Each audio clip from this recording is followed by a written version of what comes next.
آج کی اس ویڈیو میں ہم آپ کو پاکستان فوج کے شعبہ تعلقات عامہ کے ترجمان میجر جنرل بابر افتخار نے جو پریس کانفرنس کی ہے اس کے بارے میں بریفنگ دیں گے۔ ویورز، راولپنڈی میں پریس بریفنگ کے دوران انہوں نے ایک سوال کے جواب میں کہا کہ سیاسی قیادت میں ڈیڈ لاک کی وجہ سے سابق وزیر اعظم عمران خان کے کہنے پر آرمی چیف قبل از وقت انتخابات کروانے کا آپشن لے کر اس وقت کی اپوزیشن کے پاس گئے تھے، جس سے انہوں نے صاف انکار کر دیا۔ میجر جنرل بابر افتخار نے پریس کانفرنس میں یہ درخواست بھی کی کہ فوج کو سیاست میں نہ گھسیٹیں۔ عمران خان کی جانب سے ان کی حکومت کو ہٹانے کے لیے مبینہ غیر ملکی سازش اور اس حوالے سے ہونے والی قومی سلامتی کے اجلاس کی کارروائی سے متعلق جواب دیتے ہوئے انہوں نے کہا کہ فوج نے اس حوالے سے اپنا موقف میٹنگ میں دیا، جس کے بعد ایک اعلامیہ جاری کیا گیا جس میں واضح ہے کہ میٹنگ میں کیا کہا گیا تھا۔ انہوں نے مزید کہا کہ خفیہ ادارے دن رات سازشوں کے خلاف کام کر رہے ہیں اور اگر کسی نے پاکستان کے خلاف کوئی بھی سازش کرنے کی کوشش کی تو انشاءاللہ اس کو کامیاب نہیں ہونے دیں گے۔ یاد رہے کہ عمران خان نے یہ دعویٰ کیا تھا کہ امریکہ میں تیار ہونے والی یہ سازش قومی سلامتی کمیٹی کے اجلاس میں بے نقاب کی گئی،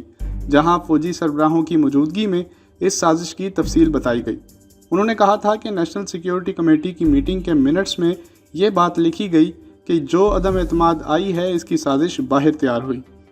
ویورز، فوج کے ترجمان کا کہنا تھا کہ افواج پاکستان کے خلاف مہم چلائی جا رہی ہے اور ڈیپ فیک ٹیکنالوجی استعمال کر کے سابق افسران کے جعلی پیغام بنائے جا رہے ہیں۔ ان کا کہنا ہے کہ بے بنیاد کردار کشی قابل قبول نہیں ہے، یہ غیر قانونی، غیر اخلاقی اور ملکی مفاد کے خلاف ہے۔ ویورز، یاد رہے کہ گزشتہ کچھ دنوں سے پاکستان کے سوشل میڈیا پلیٹ فارمز پر army chief general Qamar Bajwa کے خلاف # ٹرینڈ چل رہے ہیں۔ اس سلسلے میں FIA کی جانب سے کارروائی میں گرفتاریاں بھی عمل میں آئی ہیں۔ دوسری جانب پاکستان تحریک انصاف کی حکومت کے خاتمے کے بعد فوج پر کچھ حلقوں کی تنقید کے بارے میں انہوں نے کہا کہ عمران خان اور آرمی چیف کا ایک اچھا ذاتی تعلق ہے اور ان کے درمیان کوئی مسائل نہیں ہیں۔ خواتین و حضرات، پاکستانی فوج کے شعبہ تعلقات عامہ کے سربراہ میجر جنرل بابر افتخار نے ایک سوال کے جواب میں کہا کہ عمران خان کے سامنے اسٹیبلشمنٹ کی طرف سے کوئی آپشنز نہیں رکھی گئی تھیں۔ انہوں نے کہا کہ جب سیاسی ڈیڈ لاک برقرار تھا تو سابق وزیر اعظم کے آفس کی جانب سے آرمی چیف کو مدد کے لیے رجوع کیا گیا۔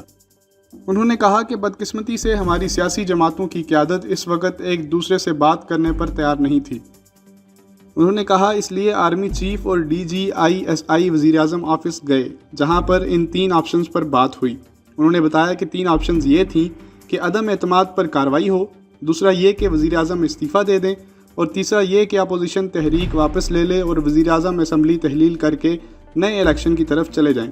انہوں نے بتایا کہ اس وقت وزیر اعظم نے کہا یہ تیسری آپشن قابل قبول ہے اور کہا کہ آرمی چیف جا کر اپوزیشن سے بات کریں، جس کے بعد آرمی چیف اس وقت کی اپوزیشن کے پاس گئے۔ انہوں نے بتایا کہ اپوزیشن نے اس سے انکار کر دیا اور کہا کہ وہ اپنے منصوبے کے مطابق آگے بڑھیں گے۔ جب ان سے پوچھا گیا کہ 9 اپریل کی رات کو عدالتوں کے کھلنے اور مارشل لا کی افواہوں کے بارے میں ان کا کیا موقف ہے تو انہوں نے کہا کہ یہ باتیں بے بنیاد ہیں۔ انہوں نے کہا کہ پاکستان میں عدالتیں آزاد ہیں، کیا آپ کے خیال میں وہ فوج کے کنٹرول میں ہیں؟ DGISPR نے کہا کہ پاکستان کی بقا صرف اور صرف جمہوریت میں ہے اور اس کی طاقت ادارے ہیں، چاہے وہ پارلیمنٹ ہو، سپریم کورٹ ہو یا مسلح افواج ہوں۔ مارشل لا کے حوالے سے انہوں نے کہا کہ پاکستان میں کبھی مارشل لا نہیں آئے گا۔ میجر جنرل بابر افتخار کا یہ بھی کہنا تھا کہ فوج کسی کو NRO دینے کی پوزیشن میں نہیں ہے۔ ویورز، مزید ان کا کہنا تھا کہ فوج پوری طرح سے اس معاملے پر آن بورڈ تھی اور ادارے کا خیال تھا کہ وزیر اعظم کو جانا چاہیے، لیکن یہ اندازہ نہیں تھا کہ اسی دن جنگ کا آغاز ہو جائے گا، جو باعث شرمندگی تھا۔